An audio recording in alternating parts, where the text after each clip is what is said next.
بسم اللہ الرحمن الرحیم۔ السلام علیکم۔ تو دوستو کیا حال ہے؟ تو دوستو آج کا ہمارا ٹاپک ہے پبلک کویشچن آنسر سیشن کا، اور پارٹ ہے میرے دوست مجھے گالیاں دیتے ہیں، مجھے بھی مصباحی صاحب گالیاں دیتے ہیں، کوئی مسئلہ نہیں ہے، میرے بھائی بھی گالیاں دیتے ہیں، کوئی مسئلہ نہیں ہے، وہ گالیاں دے کے اپنے بزرگوں کی سنت پہ عمل کر رہے ہیں، آپ کا کام صرف دعوت دینا ہے۔ اگر نبی علیہ السلام کو گالیاں پڑی ہیں، آپ کی بیوی کے اوپر تہمت لگائی گئی ہے، تو تسی میں شاہی کوئی نہیں۔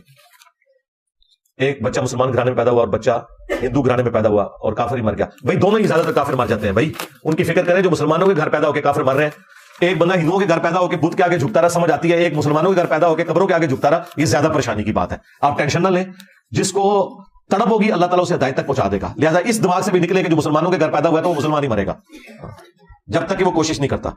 کیا جنازہ ایک سے زیادہ مرتبہ پڑھا جا سکتا ہے؟ جی پڑھا جا سکتا ہے، جائز ہے، نبی الاسلام سے بھی پڑھنا ثابت ہے، بلکہ آپ نے تو شہدائے احد کے اوپر 8 سال کے بعد بخاری مسلم میں ہے کہ ان کی قبر پہ جا کے دوبارہ سے جنازہ پڑھ سکتے ہیں۔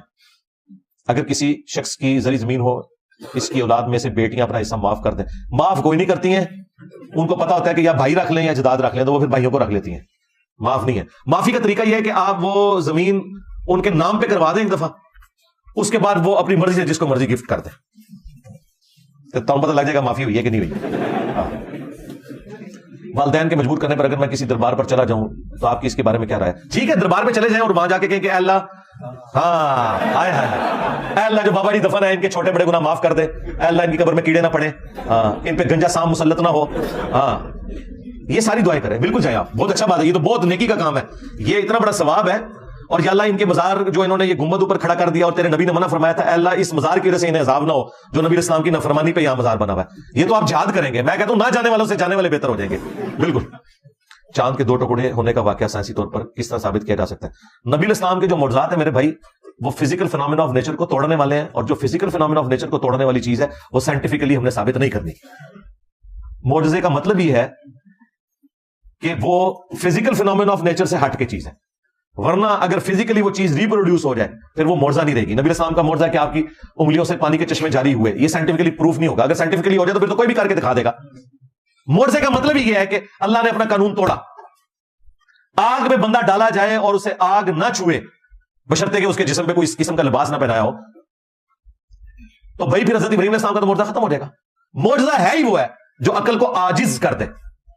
معجزات کے اوپر میں نے 4 لیکچر ریکارڈ کروائے تھے، بلکہ وہ ایک جب آیا تھا کردستانی یا بٹ بنا کے گیا ساروں کو، اس پہ میری تفصیلی ویڈیو تھی، معجزہ، کرامت، استدراج، ایلوژن، ان ساری چیزوں کو میں نے اس میں ڈسکس کیا۔ تو سائنٹیفکلی معجزات نہیں ثابت کرنے ہوتے بھائی۔ حضرت عیسیٰ ابن مریم بغیر باپ کے پیدا ہوئے، یہ سائنٹیفکلی کیسے آپ ثابت کریں گے؟ جب تک کہ آپ پھر وہ باپ کا جو مسنگ ایلیمنٹ ہے وہ نہیں پروڈیوس کرتے۔ اور قرآن کہہ رہا ہے کہ ہم نے مریم تجھے اور تیری اولاد کو جہان والوں کے لیے نشانی بنایا کہ بغیر باپ کے پیدا کیا، تو بھائی سائنٹیفکلی یہ نہیں پروڈیوس ہوگی۔ ہمارا دعویٰ کب ہے کہ معجزہ سائنسی طور پہ ثابت ہوتا ہے؟ ہم تو کہتے ہیں کہ سائنسی طور پہ صرف وہ چیز ثابت ہوگی جو فزیکل فینومینا آف نیچر سے تعلق رکھتی ہے، ورنہ کل آپ کو کہیں گے کہ جی فرشتے آپ دکھائیں ہمیں کیمرے میں، فرشتے کبھی بھی کیمرے میں نہیں آئیں گے، کیونکہ وہ اس فزیکل ورلڈ کا حصہ ہی نہیں ہے۔ Science physical phenomena of nature سے ڈیل کرتی ہے۔ جو عالم الغیب ہے، جو غیب کی دنیا ہے، جس کو عالم الغیب چلا رہا ہے یعنی اللہ کی ذات، وہ اس فزیکل فینومینا آف نیچر کے اندر نہیں آتی۔ کیا بھتیجی اور بھانجی کے جو آگے اولاد ہوگی ان سے نکاح جائز ہوگا؟ اس کے اوپر میری تفصیلی ویڈیو تھی، میرا رجوع بھی ریکارڈ ہے۔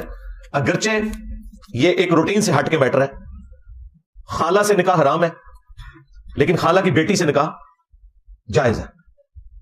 یہاں پر بھی بھتیجی اور بھانجی سے نکاح حرام ہے لیکن اس کی اولاد سے جائز نہیں ہے جس طرح خالہ کی بیٹی سے جائز ہے۔ اور اس کے پیچھے ریزن یہ ہے کہ یہ اجماع امت نسل در نسل ٹرانسفر ہوا ہے، سنی اور شیعہ دونوں کے ہاں، کہ نبی علیہ السلام ان کے صحابہ اور اہل البیت نے جو بھتیجی اور بھانجی کی اولاد ہے اسے حقیقی اولاد میں شمار کیا ہے۔ باقی قرآن و حدیث میں کہیں نہیں لکھا ہوا اس کے بارے میں، اس کے بارے میں صرف اجماع ہے، اس کے اوپر میری ویڈیو بھی ریکارڈ ہو چکی ہے۔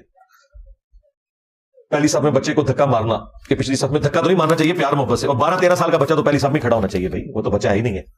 اگر کوئی انسان اپنی پچھلی لائف ترک کر کے دین کی طرف آئے تو کیا ضروری ہے اس کی قسمت میں یہ ہو کہ اس کو اتنا تنگ کیا جائے کہ مایوس ہو کر واپس؟ نہیں، کوئی قسمت میں ایسا کوئی نہیں لکھا ہوا بھائی، قسمت نہیں ہے۔ صرف آج گورنمنٹ اناؤنسمنٹ کرے نا جو فجر کی نماز پہلی صف میں پڑھے تو اس کو پاکستانی 1 لاکھ روپیہ دیا جائے گا، میں تک نہ تھوڑی قسمت کس طرح راتوں رات چینج ہو گئی ہے، سب فراڈ ہے، دھوکا ہے اپنے آپ کو۔ حضرت عمر کا اسلام لانے کے بعد ڈرنا اور ایک مشرک کا انہیں پناہ دینا، کوئی ایسا مسئلہ نہیں، اس میں کون سا مسئلہ ہے؟ زندگی سب کو عزیز ہے۔ نبی علیہ السلام بھی تو طائف کے بعد مدینے میں واپس نہیں آ رہے تھے، آپ کے قتل کے فتوے تھے، تو مطعم نے آپ کو پناہ دی تھی، بخاری میں آتا ہے نبی السلام نے کہا غزوہ بدر کے موقع پر کہ آج اگر وہ مطعم آ کے مجھ سے سفارش کرتا تو میں ان سارے قیدیوں کو چھوڑ دیتا، کیونکہ مجھے اس نے اس وقت پناہ دی تھی جب کوئی مجھے پناہ نہیں دے رہا تھا. تو دنیا کو اللہ نے اسباب کے ساتھ جوڑا ہوا ہے. نگاہ مار کے جو کچھ کرتے نہیں پہلے نہیں سب کرتے ہوتے. ہاں میں ڈینمارک میں کام کرتا ہوں، 24 گھنٹوں میں سے 4 گھنٹے ٹائم ملتا ہے عشاء تو میں پڑھ لیتا ہوں، لیکن باقی اللہ اکبر 20 گھنٹے کام بھی کرتے رہتے ہو. ماشاء اللہ تعالیٰ آخرت کی تیاری کر رہے ہو، کوئی اور جاب ڈھونڈے بھائی. ہاں یہ جتنے آپ نے مسئلے لکھے ہوئے یہ کسی حد تک معاملے کو سیٹل کرنا نا. اگر آپ نے دنیا کو سب کچھ مان لیا اور آپ کہہ رہے ہیں جی میں نے 4 گھنٹے مجھے ملتے ہیں میں اس میں نماز کیسے پڑھوں، اس میں ہی پڑھوں گا باقی میں کیسے پڑھوں، تو بھائی آپ کوئی ایسی نوکری کریں جس میں آپ کو کم ڈیوٹی دینی پڑے. اتنا زیادہ نا آپ ذخیرے دنیا جمع کریں، اپنے معاملات کو دیکھ کے چلے نا. غیر مسلم ممالک میں پاسپورٹ، یہاں پہ ہمارے پاس ایک بھائی آئے 4-5 سال پہلے، تو وہ کہتے ہیں مجھے نماز کے لیے ٹائم نہیں ملتا. میں نے کہا یار ٹائم، کہتا ہے آپ کو پتہ نہیں میں کیا کرتا ہوں. خیر وہ باقی وہ کام بڑا ایکسٹراڈنری کرتے تھے. امریکہ میں تھے یا یورپ میں، گورنمنٹ نے وہاں پرائیویٹ کمپنیاں ہیں جو لوگوں نے رجسٹر کرائی ہیں، وہ باہر سے جتنے فورن لوگ آتے ہیں نا منسٹرز وغیرہ، ان کی سیکورٹی وہ پرائیویٹ لوگوں کو دیتے ہیں. یعنی اگر پاکستان کا فورن منسٹر یا انڈیا کا فورن منسٹر یا پرائم منسٹر گئے ہیں یو کے میں، امریکہ میں، ان کی سیکورٹی پرائیویٹ کمپنیوں کو وہ دیتے ہیں کہ آپ نے ان کی سیکورٹی کا خیال رکھنا ہے. تو کہتے ہیں میری وہ کمپنی ہے تو میں اس کا مالک ہوں اور مجھے خود ساتھ ہونا پڑتا ہے، تو ایک لمحے کے لیے بھی ٹائم نہیں ملتا. سیکورٹی کے دنوں میں میں نمازیں پھر ساری کٹھی پڑھوں تو مجھے اللہ تعالیٰ نے اس وقت پھر بات سجائی. میں نے کہا اگر آپ کو اس دوران پیشاب آ جائے تو پھر ٹیمپر باندھا ہوتا ہے آپ نے؟ کہتے ہیں نہیں اتنا تو ٹائم مل جاتا ہے. تو میں نے کہا یار نماز کے لیے بھی کوئی زیادہ ٹائم نہیں چاہیے ہوتا، اپنے ٹائم کو مینج کر لیں. خیر وہ لاجواب ہو گئے. غیر مسلم ملک میں پاسپورٹ لے کر پوری عمر کے لیے مقیم ہونا جائز ہے؟ تو سارے غیر مسلم ملکوں میں ہی ہم رہ رہے ہیں نا، غیر اسلامی ملکوں میں.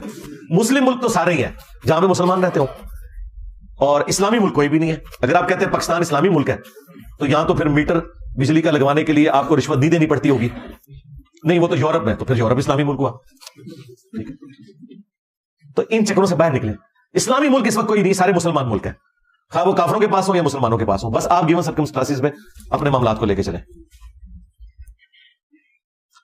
آپ نے اپنی ایک ویڈیو میں عرب کے ایک اسکالر کا بتایا تھا کہ انہوں نے مدلس کی ساری روایتیں جمع کی ہیں. اس کتاب کا نام بتا دیں. اردو میں تو میرے بھائی کوئی نہیں، وہ کتاب آئی بھی ہے، عربی کے اندر وہ کتاب موجود ہے، اس کا شاید PDF مل جائے. میں نے وہ کتاب خود تو اس کی کوئی ہارڈ کاپی نہیں دیکھی، مجھے بھی کسی نے بھجوائی تھی، اور شیخ زبیر عزیز صاحب سے بھی اس پہ میری ڈسکشن ہوئی تھی. کچھ کام تو شیخ زبیر صاحب نے خود بھی کیا ہوا ہے. ان کی جو الموطا ممالک چھپی ہوئی ہے نا، اس میں کئی ایک حدیثیں بخاری مسلم سے انہوں نے لی ہیں، اس کی سما کی تصریح دوسری کتابوں سے بھی کی ہوئی ہے. باقی یہ ایک علمی طور پہ ایک اچھی چیز ہو سکتی ہے. پبلک کے لیے تو یہی ہے کہ چونکہ امام بخاری امام مسلم مدلس کی آنے والی روایت کو سما کی تصریح کے بغیر ضعیف سمجھتے تھے، لہٰذا یہ انڈرسٹوڈ ہے کہ انہوں نے اس حکم کو دور کیا ہوا ہے. اس کے بعد یہ روایتیں لکھی ہیں. اگر وہ تدریس والی روایتیں بھی لے کے آئے آپ کو سما کی تصریح نہ بھی ملے آپ کو، لیکن امام مسلم رحمۃ اللہ علیہ چونکہ اس کو عیب سمجھتے تھے، لہٰذا باقی جو اہل علم نے اس کے اوپر تحقیق کر لی ہوئی ہے. اور جو زیادہ تر کریٹیکل احادیث ہیں بخاری مسلم کی، ان میں تو کوئی تدریس والا بھی ایشو نہیں ہے. جن کو آپ نے منوانا ہے انہوں نے تو قرآن کی آیتیں بھی نہیں مانی ہوئی. ہاں آپ کا اپنا انٹرسٹ ہے تو اس کے لیے آپ گوگل میں تلاش کریں، امید ہے آپ کو مل جائے گی یہ کتاب. لے جی آپ کا پورا سدا میں نے ختم کر دیا اللہ کے فضل سے. کوئی ایک پرچی بھی ایسی نہیں ہے جو میرے پاس ریٹن میں آگے آئی ہو میرے ممبر پہ چڑھنے سے پہلے، کیونکہ ممبر پہ چڑھنے کے بعد تو فرشتے بھی رجسٹر بند کر دیتے ہیں. ہاں اللهم إني أسألك بأنك أنت الله لا إله إلا أنت الأحد الصمد الذي لم يلد ولم يولد ولم يكن له كفوا أحد وإلهكم إله واحد لا إله إلا هو الرحمن الرحيم ألف لام ميم الله لا إله إلا هو الحي القيوم اللهم صل على محمد وعلى آل محمد ربنا آتنا في الدنيا حسنة وفي الآخرة حسنة وقنا عذاب النار ربنا آتنا من لدنك رحمة وهيئ لنا من أمرنا رشدا لا إله إلا أنت سبحانك إني كنت من الظالمين اللهم أحسن عاقبتنا في الأمور كلها وأجرنا من خزي الدنيا وعذاب الآخرة اللهم اغفر لحينا وميتنا وشاهدنا وغائبنا وصغيرنا وكبيرنا وذكرنا وأنثانا اللهم من أحييته منا فأحيه على الإسلام ومن توفيته منا فتوفه على الإيمان. اے اللہ جن جن بھلائیوں کا سوال تیرے محبوب صلی اللہ علیہ وآلہ وسلم نے تجھ سے کیا، ہمارے حق میں، ہمارے ماں باپ کے حق میں، ہمارے بیوی بچوں کے حق میں، پوری امت کے حق میں قبول منظور فرما. جن جن چیزوں کے شر سے تیرے محبوب علیہ السلام نے تیری پناہ طلب کی، تمام مسلمانوں کو ان چیزوں کے شر سے اپنی پناہ عطا فرما. اے اللہ خصوص بالخصوص چائنا، انڈیا، کشمیر، فلسطین، یمن، عراق، شام افغانستان پاکستان میں جہاں کی مسلمان کس پرسی کی زندگی گزار رہے ہیں، غیب سے ان کی عزت آبرو جان و مال کی حفاظت فرما۔ اے اللہ ہمارے ملک پاکستان کی خیر فرما، پورے عالم اسلام کی خیر فرما، اندرونی اور بیرونی خطرات سے محفوظ فرما۔ حاضرین کے دلوں میں جو نیک اور جائز دعائیں ہیں قبول فرما۔ حاضرین کے جو چھوٹے بڑے رشتہ دار فوت ہو چکے ان کی مغفرت فرما، جو بیمار ہیں انہیں شفا عطا فرما، اور یہ تمام دعائیں تمام مسلمانوں کے حق میں قبول و منظور فرما۔ سبحان ربک رب العزت عما یصفون وسلام علی المرسلین والحمد للہ رب العالمین وصلی اللہ علی النبی الکریم وعلی آلہ واصحابہ اجمعین الی یوم الدین آمین۔ تو دوستو پبلک کویشچن آنسر سیشن اچھا لگا ہو تو لائک کرنا مت بھولیے گا، سبسکرائب کرنا بھی مت بھولیے گا۔ اللہ حافظ، ملتے ہیں کل ایک نئی ویڈیو کے ساتھ۔